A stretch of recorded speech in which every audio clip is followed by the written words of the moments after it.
Saya memang bergantung dengan live je untuk buat sales dekat TikTok.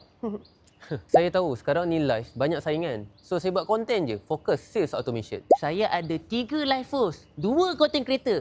Saya buat sales 70,000. Saya satu content creator, sales 1 bulan macam ni, 1 juta. Video saya tak letak beg kuning sebab saya suka view banyak. Acah-acah naik FYP, tak FYP pun. Konten pun sepi, duit pun sepi. Saya pergi mampus dengan view. Yang penting konten saya masuk dalam JAV Max, sales boleh masuk melalui automation.